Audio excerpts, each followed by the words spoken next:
They don't even like it if you at fucking $5 million a year. I'm gonna tell you more. Exactly. These are women, Deshaun Watson, that he paid. Yo. In the building. What's good in the hood? I've said that in a long time. I don't know. I tried to stay the hell away from that place.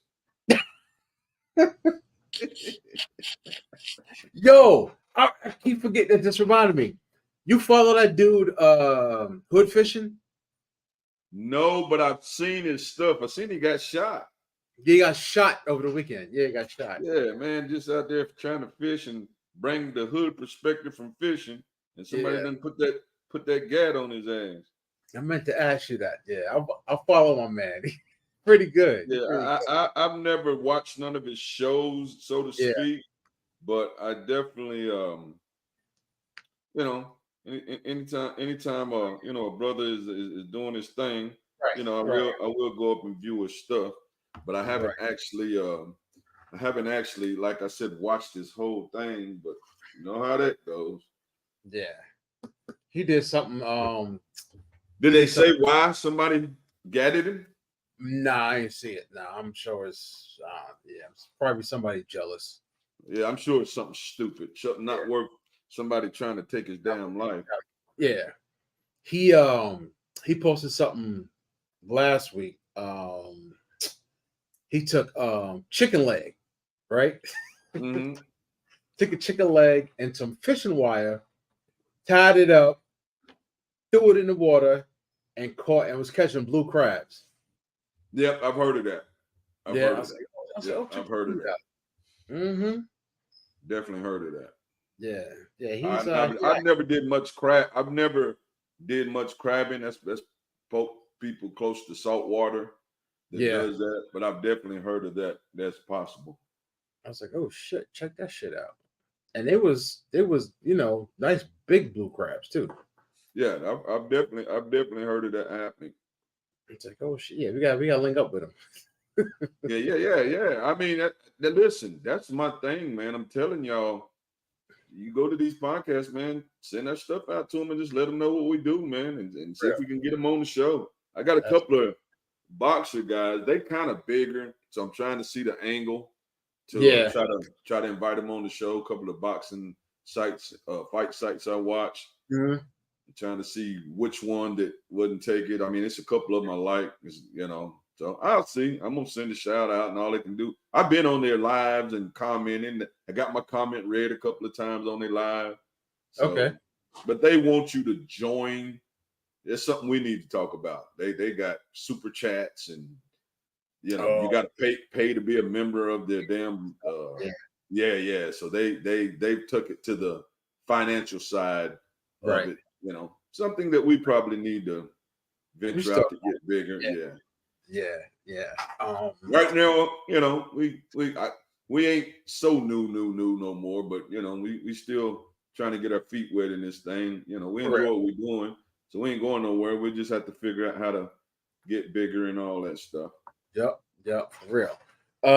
So let's get the introductions out the way. I am your three-time Hall of Famer, King Mega. And besides me, yes, sir, I am. As you can see on the board, the bounty hunter. That's what started it all. The OG of the crew. And then it came up with the urban legends, Cowboy Willie Watson, Cold Cash D, known as Luther Theus, God rest my brother. Was followed up by Black Neck Security, ECW legend. Chili Willie was known as Black Bart Watts, and I was Cowboy Willie Watts, and me and Chili Willie finished it off with the American Gangsters, Frank and Nikki. And every time we hit a damn building, even the workers looked around and said, damn, they here. We got to be in the place to be. Yes, sir. Yes, sir. We want to get these drinks started off. Yeah. I said, I haven't bought nothing new in a while, man. I had this one, and I don't know the company, so I don't mind showing them. I think it's a small company. I don't think it's small in Mexico, because like I told the story when I first brung this on the show, this bottle cost about $35, man. And the guy in the liquor store, I was looking at tequilas, just trying to find one, and he said, "Man, I ain't much of a tequila drinker, but every time the Migos have a shindig, they buy that up." So I said, "Well, I looked All at right. it. $5 can't Mhm. hurt." Can't hurt. It was a well spent $35. That is a excellent anejo for $35. Really. Uh-oh. Turn Mexican on the brother.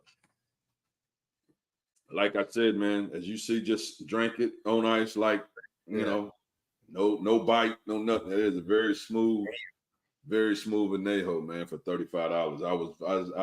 I've had some $100 and more tequilas that don't Mhm. taste as good as that one, and that's a $35 bottle of tequila. What's up, What's up? Pops? What's up, Pops? Yeah. Did I ever send you the picture that one I taste tested in the store and loved? I don't think you did. I gotta text that to you. Yeah, it's Yeah, you got to get it to me so I can try it. If I ain't had it, so I can go buy it. good. That's just good. And I'm not a big tequila guy. This shit was good. Yeah, Let me I am a see. tequila guy, so if you liked it, I'll probably love it. Yeah, I'm gonna send you this after the show. Um, so I'm gonna go a little sideways, not too sideways, but I don't have an energy drink. But what I do have is a sparkling water, Okay. some new shit that hit the streets, bubbly burst, and you might wanna close your ears for the flavor. I don't know if I used to see I got on those kicks for a while when I was getting out of Mhm. soda. I don't know Yeah, if I ever tried that one or not. When I was getting out, I pretty much stick with the ice now. The ice, ice. their flavors are pretty good and it's Yeah, zero yo, calories, and so that. I that's kind of what I go to for my Mhm. soda fix now. You ever have the ice black raspberry? I think it's black. Got some in the refrigerator now. Can yeah, man. Listen, that. Whew. Yeah, that's my go-to. But this one represent for all my peoples, watermelon lime. This guy and his watermelon, boy, I swear. I had to represent. Shout out to speaking of hood fishing. Shout out to the hood with the watermelon lime. You know what I'm saying? Gotta keep it a buck. Uh-oh. She done squirted all over me. Mm. A squirter. Word. Uh-oh. Dun dun dun dun. Not a squirter. I got a squirter on me. I got a Oh squirter in the boy. building. It's getting interesting early tonight. It Got is. squirters in the building. Uh-oh. Let me see. Oh yeah. Yo. This smell. Smell good. Mm. Squirter. Now we just Yo. gotta see what the taste test is. Taste test. I'm trying to it's not watermelon Jolly Rancher, but it's something else that Okay. it smells like. It smells good though. Let's give it a shot. Okay. Oh yeah, get it all squished and whoopity wooed and everything else.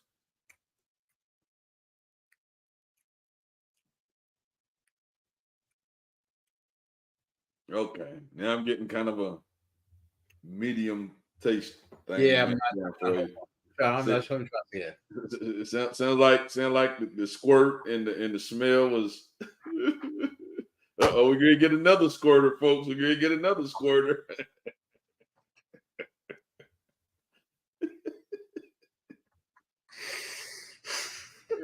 Out the nose, everything you keep on.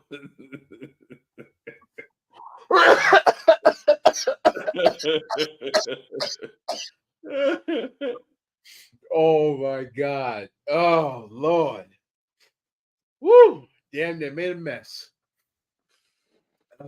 Yeah. Squirters usually make messes. Squirters usually make messes. For real. I'm telling you.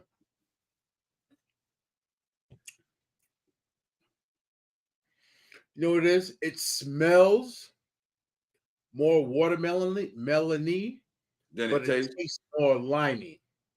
Yeah, and that was the problem I had with a lot of the sparkling waters. They would smell so good and all that, and just the taste just Yeah, wasn't there. So yeah. when I found the ices, I was um very hyped up when I found Yeah. the ices. Smell So doesn't match the taste. yeah, exactly.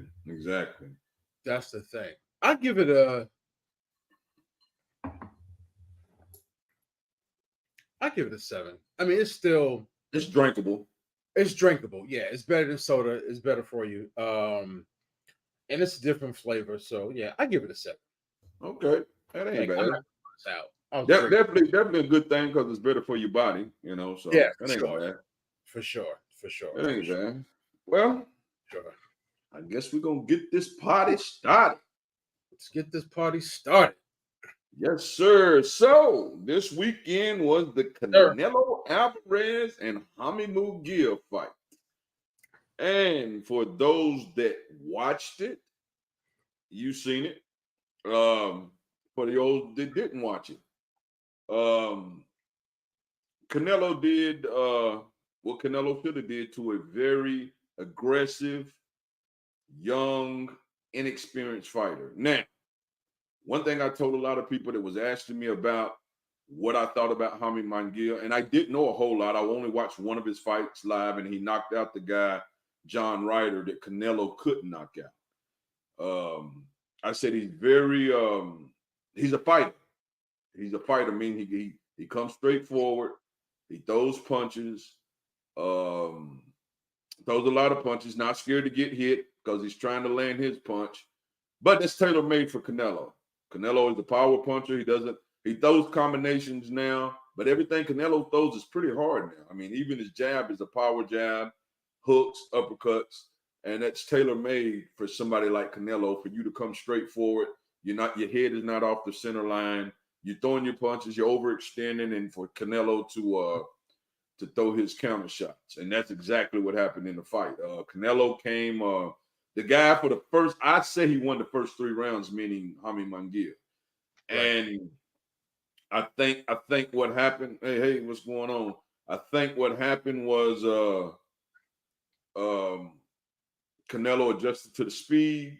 I think he probably might have buzzed Canelo, and Canelo like, okay, I better start throwing some shit back for this young guy to back up because he's a little anxious. And the 4th round, Canelo did what an experienced fighter does. He let the guy.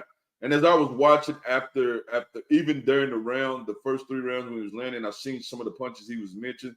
He was definitely overextending and leaving himself open. And I was telling me and the guy that was watching it, I said, Canelo's gonna start counterpunching him. I said, because he's overextending his punches and he can't block a shot coming back. And didn't have it out of my mouth good. And he threw a combination and missed on the last one and overextended. And Canelo shot a hook, a throwaway hook. The guy tried to duck it, and Canelo shot an uppercut and dropped it. Beautiful combination. Dropped him dead in his tracks. And I knew from then it would probably be a rough fight. Now the guy fought. I will give you, didn't get knocked down no more. He didn't get knocked out. Right. But he definitely, if anything, his stock still went up. The guy was 27 years old. He fought a legend. I'm not a big Canelo fan, but Canelo is a legend. Yes, yeah. And he probably learned from this fight on what not to do. Now, what he did early in the first 3 rounds is kind of had the Beville mindset. He was keeping the jab out there and was throwing a lot of punches and combinations. But Jaime Munguia is a fighter. He's not a boxer. And then soon as Canelo hit him a couple of times, he turned right back to that guy trying to walk in and just throw heavy punches. And like I said, tailor-made for an experienced fighter like Canelo, who stood back, counterpunched, landed a lot. I know a couple of times he hit him with shots that backed him up. I think he wobbled his leg a couple of more times during the fight. He never was seriously hurt. And he did a lot of body work. Canelo did good body work. The kid showed a good showing of himself. I definitely think he gets another good fights after this. I mean, hey, lost to Canelo Alvarez, who's considered one of the best in boxing. So, so good fight overall. I mean, good. It was easy on the eyes. It wasn't a boring fight. So even a casual fan who's not a big boxing fan that watched it probably enjoyed it. If you was a Canelo fan, you definitely enjoyed it. Canelo did what he did. I hate the commentators. I was talking to my man as we was watching the fights, man. And when the fighter that the broadcast that is the broadcast big guy shining light, they mess it up for especially a casual who's watching and don't know exactly what he's watching, because they would have made you think Canelo was killing this kid and they wouldn't call the shots the guy would land, and every shot Canelo got close to landing, they would call it out. And a lot of times when I watch fights, especially if I'm by myself, bro, I'll turn the volume off. And that's one thing I love about seeing fights live. You don't get there's no commentary. So what you're watching is what you're seeing. So you get to tell your own story by what you see in the ring instead of letting somebody dictate to you what is happening and got the people on the TV really looking or seeing things or looking for things that are not taking place, But I mean, it's been like that forever. It ain't just Canelo. So I'm not just going to put that on Canelo. Anybody, whatever promotion they fight on, whoever's that main eventer whose promotion that is, they're going to talk that guy up to make it look like he's killing that guy. And it just wasn't happening. I mean, he was beating him without a doubt. I mean, there's no doubt he was beating him, but they they just wasn't giving the kid no kind of saving grace. And I hate that when they do that, for all fights, Ryan Garcia seems to have, I don't know if the B sample is coming back. I've seen somewhere where he's supposed to get a 2-year. I've heard up to 2-year suspension. I've heard no suspension. So, but one of them is a diuretic, Oestranine. Thank you, Pops. Oestranine, I think, or Oestranine was one of them. And then one of them was like Nor-19 Android. So it was definitely an antibiotic steroid that he got popped for. I would say this. There's no place for boxing, for steroids in boxing. You can kill a man in the ring. Yep. But at the same time, the technique that Devin Haney displayed had nothing to do with steroids. Devin Haney could not get out of the way of that left hand. And that they can cry all they want about, the steroid. I ain't going to call it crying. They can complain because it is a legitimate complaint.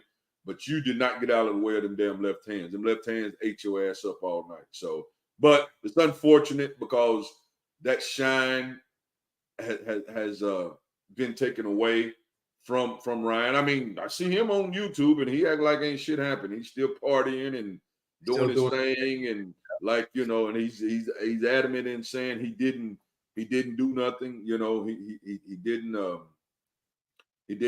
hasn't taken anything. This has been placed on him or whatever. So who knows? If he pop positive, whatever he gets, he deserves. I just hate it for him because he did not it's like Tank said.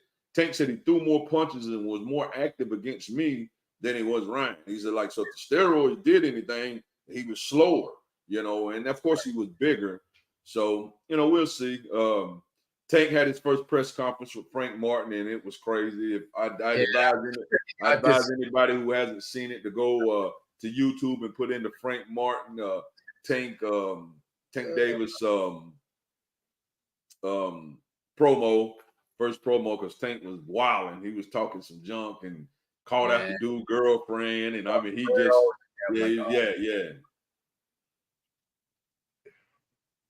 yeah, no doubt, Pops. He was losing that fight as much as he was getting hit, Pop. It was that, and Ryan, and listen, without steroids, Ryan had what, and that's what's so crazy about it. Everybody knows Ryan left hook. That is his money punch. Right. And Floyd said it best: if you are a top-notch fighter inside of 12 rounds, you cannot figure out how to get out of the way of a left hook. What the hell are you doing? And that goes all the way back to having a boxer trainer, fellow boxer trainer, or somebody who's been around the sport to make adjustments for you instead of, because all Bill Haney was saying, grab him, hold him. No, when he comes to that corner, you got to be able to tell him what to do, what punches to do, which ways to throw it. And Devin's worst thing is what he's been doing his whole career is when he throws the jab, his right hand comes down. He extends and his right hand drops. That's tailor-made for a counter left hook. So that's that's pretty much what happened. I mean, and as a trainer, you got to be able to tell him what to do. Now, if he's been training that way the whole time, that habit's going to be hard to break that night. But you still going to have to be able to give him instructions on what to do other than grab him and hold him. You're not going to be able to do that and win the fight. You're going to have to be able to, first of all, keep your head off the center line. Second of all, keep that guard up when you shooting the jab. So at least if the left comes, you get deflected or hit or whatever on it is not a square punch to your chin that is already suspect. That's already so, right. Yeah. So it is what it is. Let me see. Like I said, Tank and Frank, they have announced it's June the 15th is happening. I think this weekend it's in May, man. I know I think the 18th we got Uslik and call me Uslik and what's his name on the Uslik and Fury. Fury this weekend, and when we get on the show, you ain't got to do it right now, or I'll look it up. I think it's a fight this weekend, and I will announce it before the show. I think it's a decent name fight. Who? Kambosos. There you go. Kambosos and Lomachenko this weekend. Picking Lomachenko in that fight.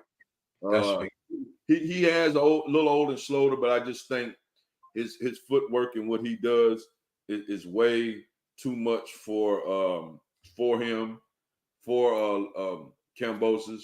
And then I think the following weekend, like I said, I think we got Fury, Uslik. I know Bud is signed to fight. Wilder is signed to fight. All those are July, August. Of course, Mike Tyson is July. That fight is official now.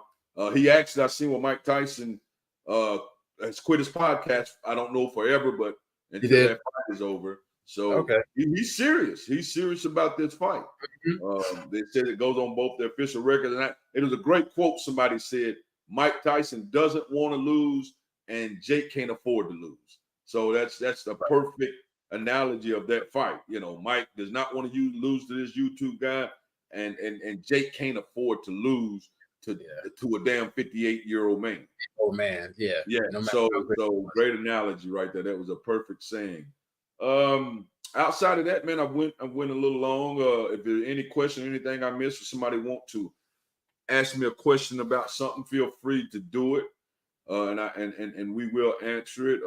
Like I said, I did say it is some fights coming up. I did announce the next couple of weeks that's coming up, and then further down the line, we got Tyson, we got Tank coming up, we got Fury coming up, we got Kambosos and Lomachenko this weekend coming up. We got Bud Crawford coming up. We got the big card with Deontay Wilder fighting the Zhang Wang Lee or whatever his name, and that's a big card. Big Baby, actually, the steroid user himself, he's on that card. He's actually fighting Andy Ruiz. There's a bunch of names on that. I think Pitbull is on the undercard, or maybe the Crawford fight or that fight. It's one of those this big, and then so yeah, man, there's some good boxing coming up. There's some good MMA coming up. Also, and I will get into that, further as it comes up. I did see there is some big MMA cards coming up also. Yes, sir. Yes, sir. All righty. We get into what do they call it? These playoffs. Playoffs. Yeah, we definitely into the playoffs. Into this playoffs, boy. What do you call it? So last night, we'll start with the Knicks. Knicks beat the Pacers in game 1. Did you see that game? I did not, man. I actually forgot about it. Was games on last night, and about halftime, I caught the rest of the Denver game, which was woof. Yeah. Yeah, that was woof. But big up. I did see the highlight. Big up to the Knicks, man. That's one of the teams, that I said that should be irrelevant for people to watch. There's so many older Knicks fans, and New York itself. I definitely look for. I mean, I ain't counting Indiana out, but I look for the Knicks to win that to win that series, and then have to do their thing against probably I'm pretty sure the Celtics. I'm thinking the Celtics is going to probably give the Cavs the business. Yeah, I'm picking the Pacers. They meaning the Knicks. Now I hate when people like blame a game, or especially if it's a game 7 or whatever, on 1 or 2 calls. But yeah, I did see that.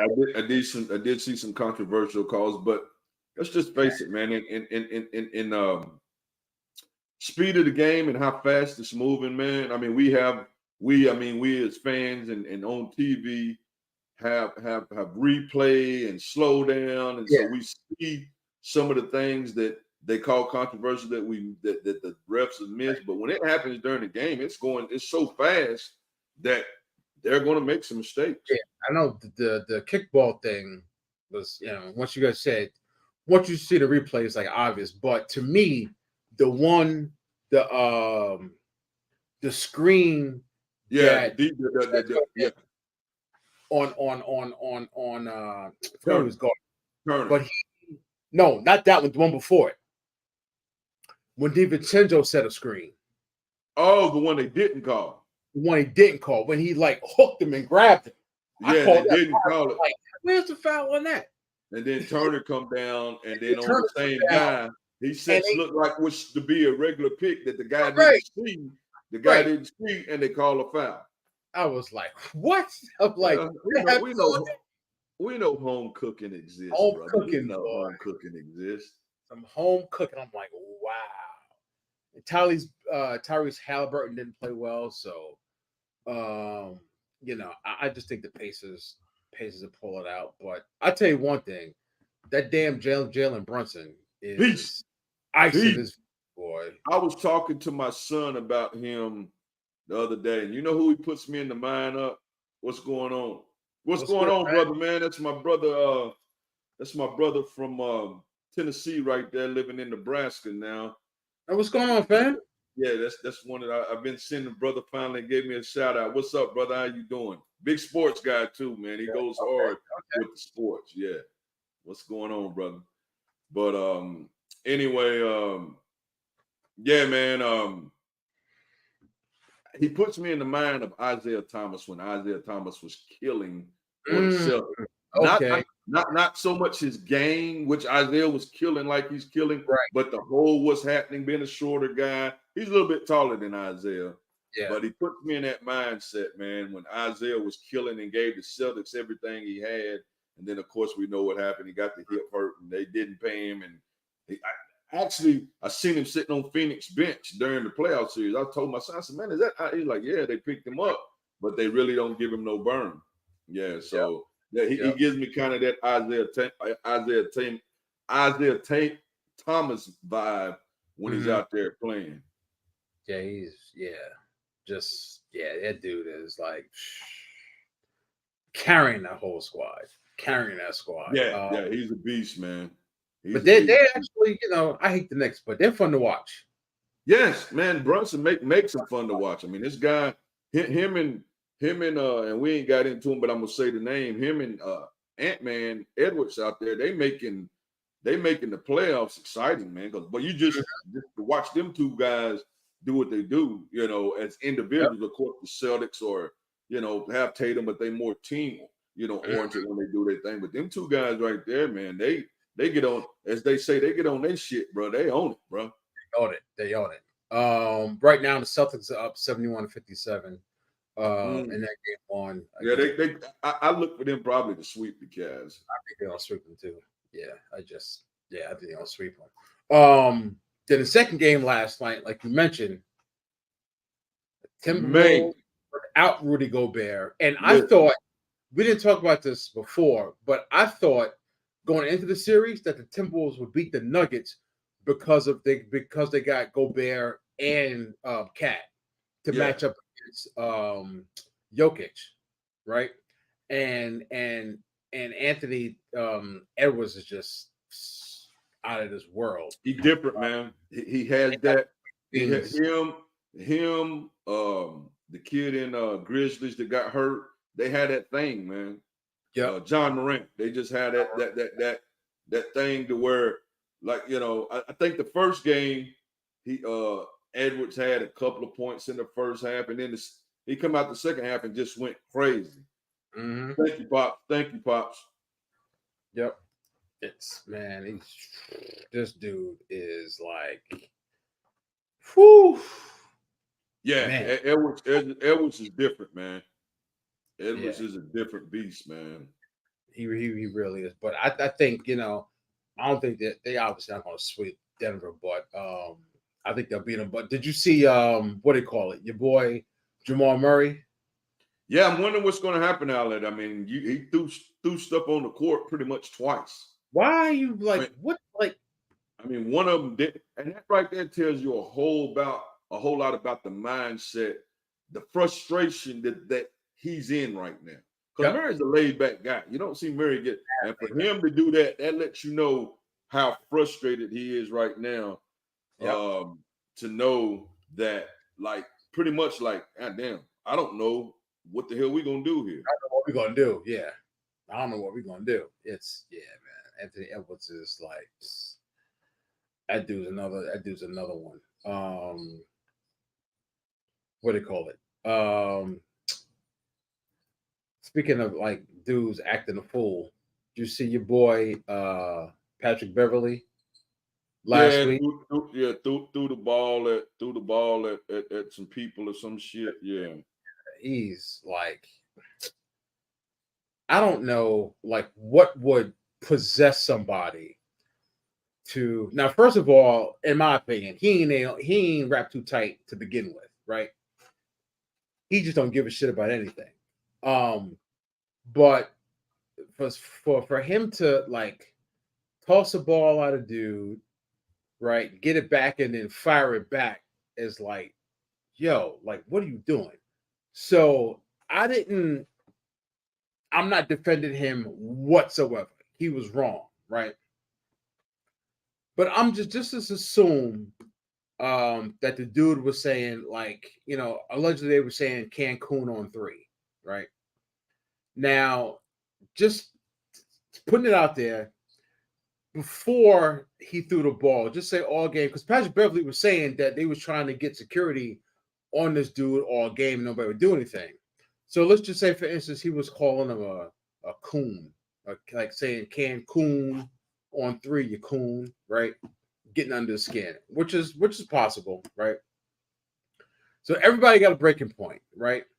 But yeah, when you get up and like think about throwing a ball, right?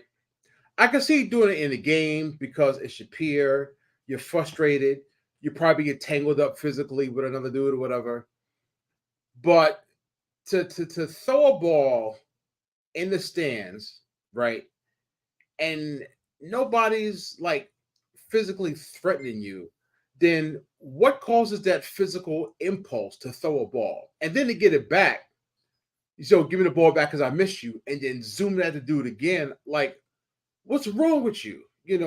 Unless he knows he's retiring and he's like, fuck it, I'm done. Exactly. I'm done. Hey, something just came up. I'm gonna need about 5 minutes. So do your thing for 5 minutes. Okay. All right, it's important though, but at the most 5 minutes. So get me out of here for a second. All right. So, like I said, I'm not excusing what he did at all. I don't even understand what he did, but he's not wrapped too tight. And then obviously he was saying something, or the other dude in the stands was saying something to trigger him, and he got triggered. And then he threw the ball in the stands, not once but twice. So he knows what he did. I think he's going to retire because he has to get suspended. If he doesn't retire, he's getting suspended. Like no ifs, ands, or buts. He's getting suspended. He may get suspended even if he doesn't retire. Like, suspended for a year or suspended indefinitely, and then he may retire and then never, play again. And even if he's suspended, he can't even come back and coach. So he will get some type of suspension. And then after the game, I don't know if y'all saw it, but he was trying to be interviewed by a reporter from ESPN, right? And he asked the reporter if she subscribed to his podcast, and she's like, "No, I don't." So then he goes, "Well, you can't ask me a question, right?" So then he turns and asks another person, "You subscribe to my pod?" "Yeah." "Okay." So then the person he asked before, who said she didn't subscribe to his podcast, had the mic in his face, and Pat Bev was like, "Yo, can you please get the mic out my face?" Turns back to the dude who asked him a question, who allegedly is subscribed to his podcast, and she still had the mic in his face.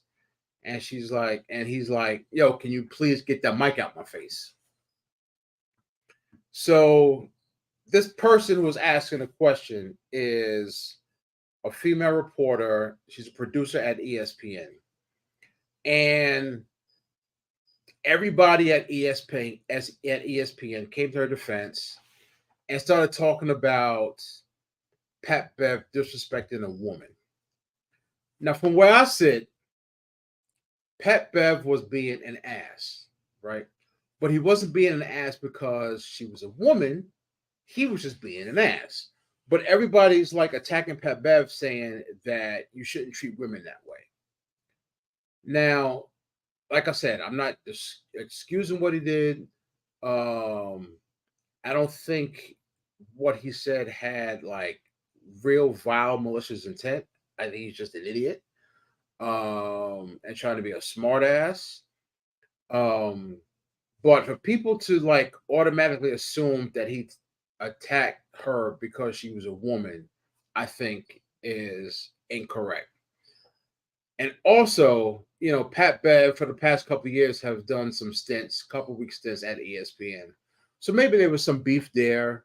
Pat Bev was very eloquent on ESPN and spoke freely, but you could kind of tell that it was like, yo, this is my part-time job. I'm gonna say what's on my mind. Y'all asked me to come here and speak my mind. I'm gonna speak my mind, but I'm not gonna be like the total professional that a full-time ESPN on-air talent would be. So I don't know. I just feel that, like Draymond, like once you got a reputation, for something, that's gonna stick with you forever.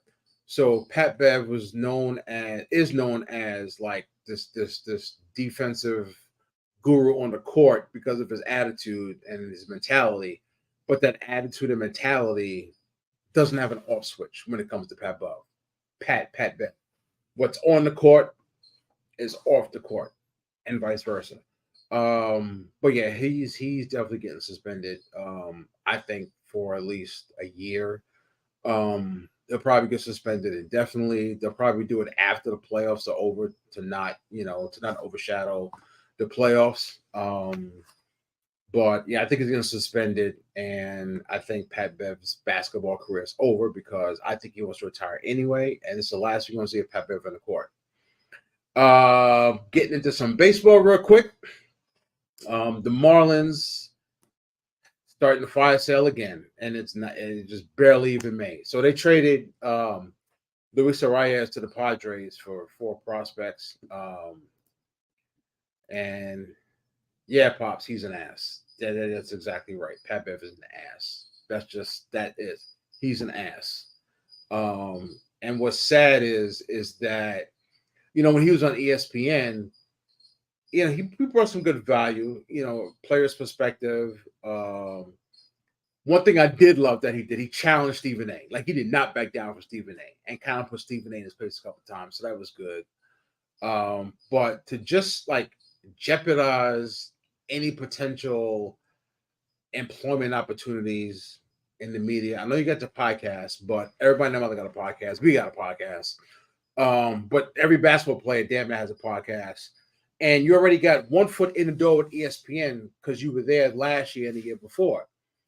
And you should kind of like be on your P's and Q's when you're on the court because you don't want to jeopardize anything. Like, who knows? There could be some new media outlet starting, sports show, this summer, next year, whatever. Like you never know what the future holds, but you're going to jeopardize any potential, future media opportunities. You just throw them out the window.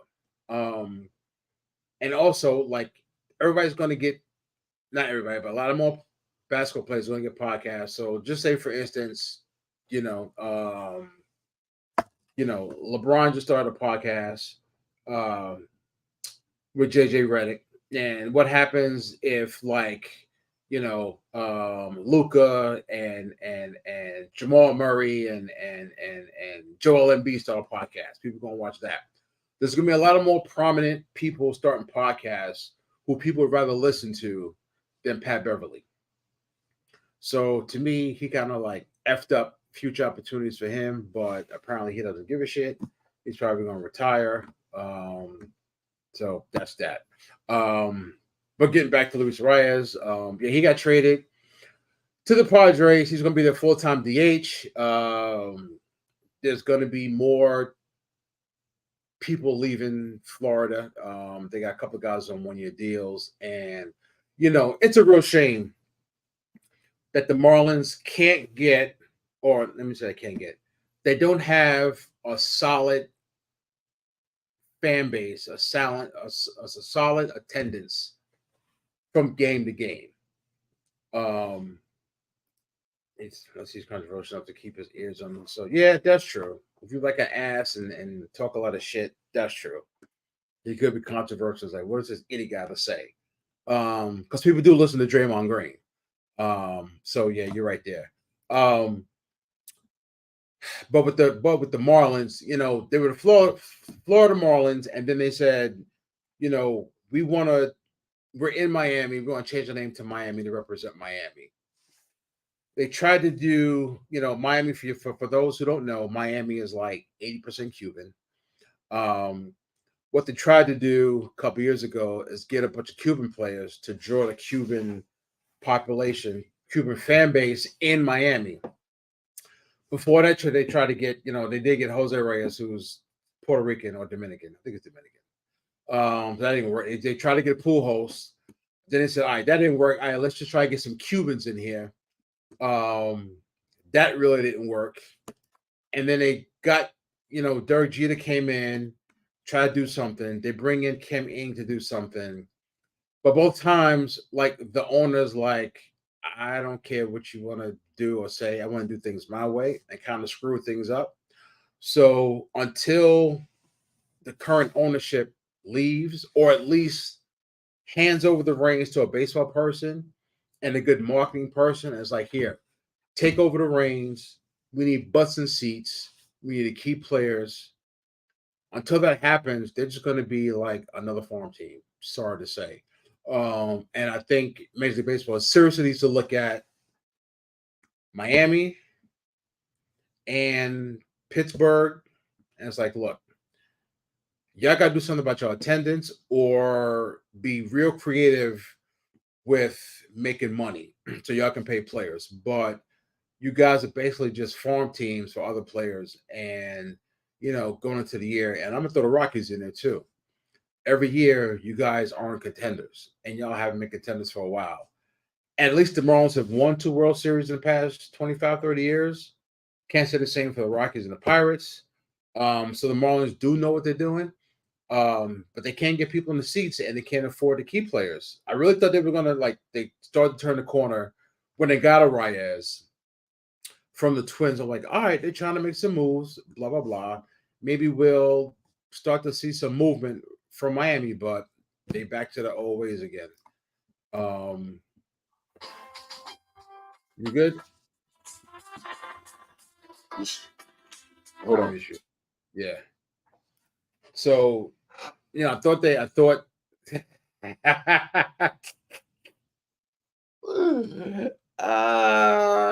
that would have been something, Pops. That would have been something. Because it's crazy because the Rays don't draw.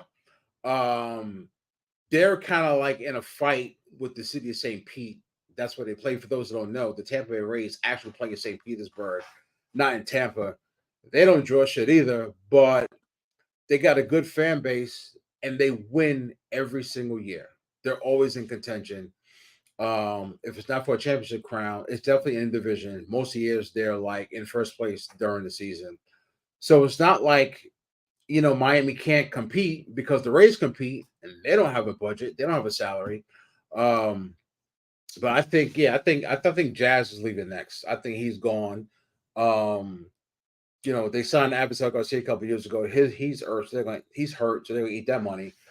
But I think Jazz is gonna be next because he's came up as a second baseman. He's a center fielder now, so he can catch a fair value. He can net a couple prospects into it. So I think Jazz Chisholm will be going next, and then Jake Berger's going to be gone, and then next year, they're going to be those same shitty Marlins again with a bunch of young pitchers, a couple young players, and then once that young player really, skyrockets, they're going to trade his ass in a couple years. At the senior neighbors, seniors, baby, just got some baseball out the way. You ready, senior neighbor? You ready? Oh, I'm in. All right, you ready? Yes, I'm ready. Yeah, man. Lakers fired Darvin Ham. And go ahead. I'll let you have the floor since this is your squad. I mean, don't get it twisted. Everybody knows that has been up here that I am a LeBron fan for what he does on the court, but his GM skills will kill a coach. Coaches do not pick that team. Any team LeBron goes to is a LeBron pick team. Yep. And if it doesn't work out, the fall guy is always going to be the coach. Yep. The Westbrook thing, getting rid of all the bench talent and all that, that was a LeBron thing. When it didn't work, it was Westbrook's fault. Then, like I think we've talked before, the big guy, Jamel McGee and Dwight Howard, that year they won it, they pounded Dirk, got it. I mean, not Dirk, but Jawinski, the big guy out there in Denver. In Denver, they pounded him. They did, and they did. You didn't have to run plays for him. They had somebody to guard it, and AD shined. AD shined. He didn't have to worry about guarding nobody hard. He shined, and it's just as much as I like LeBron on the court, I think when he puts his GM hat on and picks what he thinks they should have around him, he needs to live with that and not try to put it off on nobody else. Those teams are made on LeBron's word. I don't care when Pelinka is going to LeBron, Jeannie Buss is going to LeBron, and a coach that he is not fully in bed with. I think he really liked Tyronn Lue. So Tyronn Lue wasn't scared of him. Tyronn Lue was a former player, played on some teams with some stars. He played with Kobe, so Tyronn Lue wasn't scared of him. So he respected Tyronn Lue. I think that's the biggest thing with LeBron is respect. If he respects that coach, then he, so yeah, man. Like I said, I'm a LeBron fan, but I am a realist. I think LeBron has definitely. I think they said he's had 10 coaches in his career. Yeah. And if he doesn't like or respect or whatever, I think he can undermine a coach, and that coach is going to be the scapegoat. LeBron ain't going to be the scapegoat. The coach is going to be the scapegoat. Nope. Yeah. No. Yeah. I think the biggest, probably the biggest mark, or not the biggest, one of the biggest marks against him was when he was in Miami, and he was like, he told Pat Riley, like, yo, Spoelstra got to go. And Pat Riley look at him dead in the face and like, no, your ass is gone. Yeah, and that's and Pat, see, that's the thing. Pat Riley had already won as a coach. He'd already run as a GM, and he liked Spoelstra, and he felt Spoelstra was good for that job. So, damn you, because we get well, all these years we're getting out of LeBron still playing like he's somewhat in his prime, but realistically, you get 10, 15 years out of a player, and he's gone. That coach can coach forever. Yeah. So and Riley liked what he saw. They had a good working relationship. So he was like, "Hey, we'll eventually rebuild a basketball team and get players, but we like this coach to coach our players, and that's what we're going to do." And told him, "Kick rocks. See you later." And he's doing a great freaking job. I mean, there's no reason to hell Miami the past couple of years should have been as gone as deep as they did.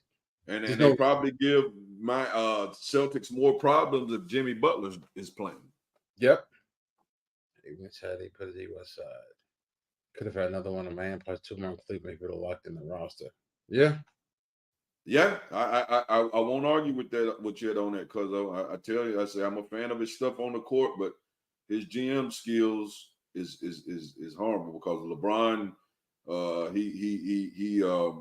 he's very overshadowing, and he makes these moves, and when they don't work, I don't have enough help. Well, you made these moves, bro. You sent you sent Caldwell Pope away. You sent Kuzma away. You sent the guy out there in Chicago away.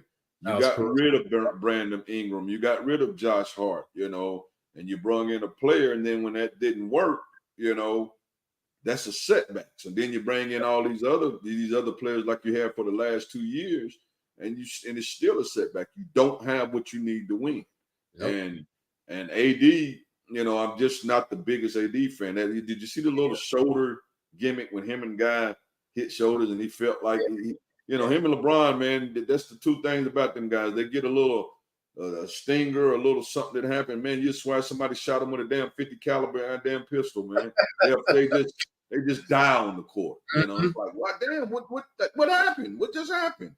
So yeah, I definitely think toughness on that team is not there. That's for one. No. I mean, and I think as much as they thought Dwight Howard was a clown, if nothing else, he was physical. He was very physical. Jamel McGee didn't care to get his 6 fouls and put back dunks and rebounds, and they just didn't have that this year. Now, was they fully healthy? No, I think they had a couple of players that did never come back, or when they came back, they still was. The Vincent kid came back late in the year, and I think they had another big guy that stayed hurt. But when you put on that GM hat, man, just like when you win, you love it, you take it. But when you lose, you got to be able to take it too. You got to be able to say, I got to take the blame from some of that. And I think that's where LeBron fails as a great player, and maybe all of them has an ego to where they don't want to take the blame. I was going to say, it's like you can't be that great on the court and expect to be that great of an evaluator, because things just come to you. You've been gifted in so many ways. Things just come naturally to you, right? And just because you can do things or you can perfect certain things doesn't mean that you can see that in other people. Sometimes it's just who you are. You built that way. Jordan can evaluate talent. No, he's horrible. He's horrible. The greatest players he is as a GM and an owner. He is. It's been proven. Ain't a damn pick he picked up. Magic couldn't coach. Yep. Greatest thing Larry Bird did, and I was like, this dude was smart.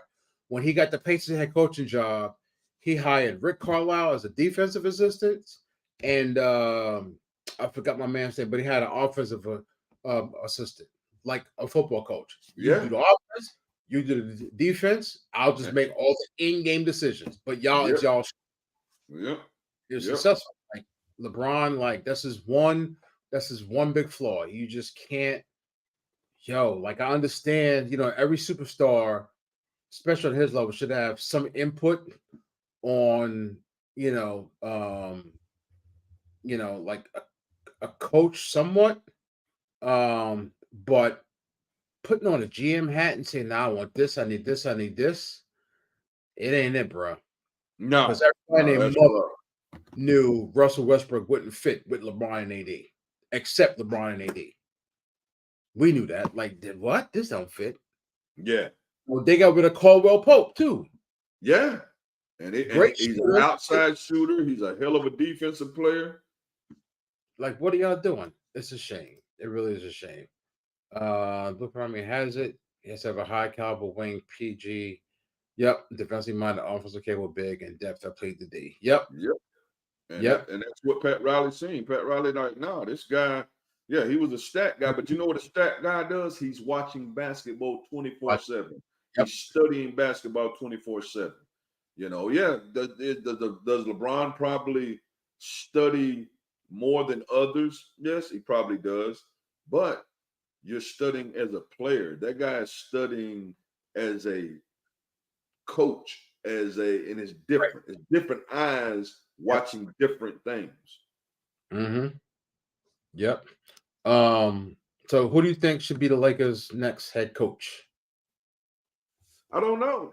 They were I've talking heard. about but I've heard they want Jason Kidd, he signed an extension, so that ain't gonna happen. well, I was going to say that damn owner wasn't letting Jason Kidd. He probably wasn't letting him. And Jason Kidd, if he was smart, you got two young in their prime ball players. That's your foundation. Why the hell would you go over there to the Lakers when LeBron may have 1, maybe 2 years, and the AD? Yep. I just don't know. Is something that you want to call your 1A. I think if you put a team around AD and don't make him have to guard physical power forwards and physical centers, maybe, because he can score. He is, a scorer, but he got to play somebody who's making him work hard on the other hand and bumping his ass. And we know AD will go down with an injury. He will go down. Yep. So, yeah. And then the other thing I heard was, JJ Redick, which don't surprise me because him and LeBron has a podcast together. So that doesn't surprise me at all. So we may see JJ Redick on the sideline in a damn LA next year, but I don't know. Gotta get the old Celtics coach. Oh, he down in Houston. He ain't going nowhere. Yeah, he down there with them young boys, and they actually just missed the play-in stuff. At the end of the year, they got them. At the front of the year, they was horrible. At the end, and then you remember him and LeBron was, and then I think he called LeBron a B and all that. Yeah. So I don't know if they I mean, money changes a lot of stuff, but I don't know if him and LeBron is on the same page to do that. Right. Yeah. I don't know. Whoever it is somebody LeBron likes. I even heard Tyronn Lue. They're looking at Tyronn Lue, which may happen because the way Kawhi stays hurt, I've heard, they're talking about doing a little something. I mean, they have Kawhi, PG, James Harden, Westbrook. Them guys are not young, man. No, they're not. Those are not young guys. So that stuff in the next year or two is going to probably. I already heard some rumblings of PG may be out next year. I don't know if his contract is up or not, but I think it's rumblings of that. So it's So Tyronn Lue may come back. I mean, and Tyronn Lue, like I said, is definitely not scared of LeBron. He's not. And I think LeBron listened to him and respect him. So. If not somebody like that, exactly. If not somebody like that, then it'll be a friend or somebody that he's like JJ Redick. Right. Yeah. It needs to because that team is like, and Kawhi always hurt. Yeah, man. You can't get a full. You can't. I mean, unfortunately, I know they talk about what do you call it, load management, but he's a damn guy that during the year. Needs load management to be able to play in the playoffs because he can't play in the playoffs. Right. Yeah, he definitely needs load management. Old management and bubble wrap. Mm-hmm. Yeah, I can see that. I think Rondo's in some kind of damn legal trouble right now, though. I think he's going through some shit right now. I can see Rondo being a good. If I ain't mistaken, yeah. And it'd be somebody he'd respect, It'd be somebody he'd respect because they played together. Rondo played at a high level, and Rondo ain't no punk. That's the other thing. Rondo ain't no punk. So he wouldn't be able to just, come at him any kind of way. Mm-hmm. Yeah, and he'd have to respect what he's done in the league. Yep. So we can wrap up real quick. Couple of football signings. Titans signed Tyler Boyd. Mm-hmm. It's a 1-year deal, $3 million plus incentives. So he'll team up with what do they call it? DeAndre Hopkins and Calvin Ridley in Tennessee. And then your boy Odell. Yeah, they keep on giving him chances. Signed with the Dolphins. Ain't that many balls to go around. So yeah. Well, I mean, I guess they looking at him, hey, make 1 to 5 catches a game and we're happy. Get us a get us a shades of Odell in the old days 1 or 2 times a game and we'd be happy for it. Right. Yep. So they signed him. But yeah, man, that's it for today, man. Good stuff. I didn't get in on too much on the Pat Bev. Yeah, that's what I thought. I didn't get in too much on the Pat Bev, but yeah, them guys, the Pat Bevs, the Draymonds, man, they have they niche in the league, man. But once they get a little long in the tooth, that stuff they got away with, appreciate it, because that stuff they got away with younger that kind of was looked over. It's not looked over no more because you're not giving what production that your game gives and your antics give. You're not getting it no more out of them. So now it's like that's a problem. I just think Draymond is a problem now. Can he still dial it up every now and then, but he can't do it a full year anymore. So now the antics get even worse. It's almost like Dennis Rodman at the end of his career. Yeah, he can still go out a game and get you 20 rebounds and whatever, but all the other stuff, getting kicked out and taking coming out of the game, taking the shoot, all that stuff gets magnified once your production is not the same as what it was, and that's what those two guys are going through right now. Their antics are getting magnified way more. I mean, people talked about it then, but you had up in your face. Pat Bev didn't take no jump, but he can't give you that like he used to. Had Draymond who got the rebounds and made sure that team ran a correct way. I think after the Jordan Poole thing, it started going downhill for Draymond Green. It kind of was started the big decline for him. So, and I think that's why Philly got rid of Pat Bev because they didn't want him to negatively influence Tyrese Maxey. Yeah, and them guys, them guys is because they're such big personalities. The the young guys will look at them and no. So you gotta get the hell out of here. And those kind of guys are going to always be in the league. And while they're young, they could like Dylan Brooks, man. I thought he was out of the league, and goddamn, he made $80 million. So there's value for what those kind of guys do while they're young, and they still can get under guys' skin and play the defense and do the antics. But once they get older, that stuff they used to have is gone. So now the antics are way bigger than the production. It's like, all right, that's it. We don't need you no more. Yep. It ain't worth the hassle. But yeah, man, good shit today. Y'all can see we was only 2 today. Our homeboy is a little under the weather, so we hoping he get himself together and be back next week. Of course, Miss Katia was busy in her life, so we missing, we wishing her well, and if she ever wants to come over, especially during the playoffs right now, want to come up and give us a little intel on what's going on with hockey, we would try to get her up here to maybe at least give us 5-10 minutes of her time to go into the hockey scene, because it's in the playoffs and it's going pretty strong. And I think her Hurricanes are actually getting to play the Rangers. I think. Play the Rangers. Yep, they down 0-1. Yeah. So maybe we'll try to reach out to her. All right, thanks, Pop. We'll try to reach out to her and see if we can What's that? I don't know. He down there in Florida with that beautiful weather. Yeah, he might be just out there on the lake chilling. Oh, man. But anyway, yeah, man. As he was saying, thank y'all for tuning in, and for the ones that watched, Pop, Solomon, who else popped in and hollered at us?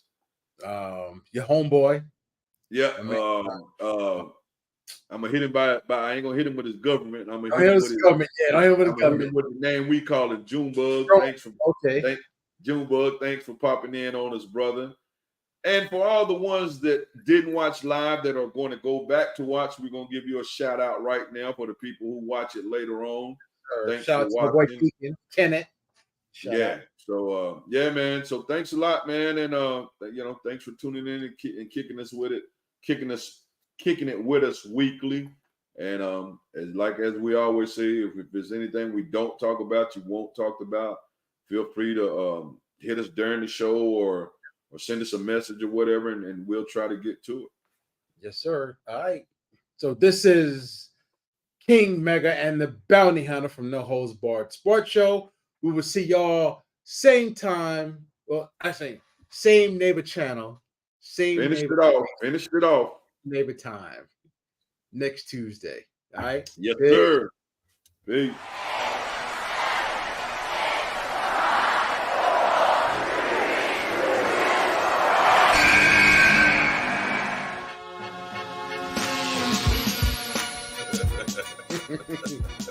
They don't even like it if you at fucking $5 million a year. We gonna cover the brother. We got it. I'm gonna tell you exactly. These are women, Deshaun Watson, that he paid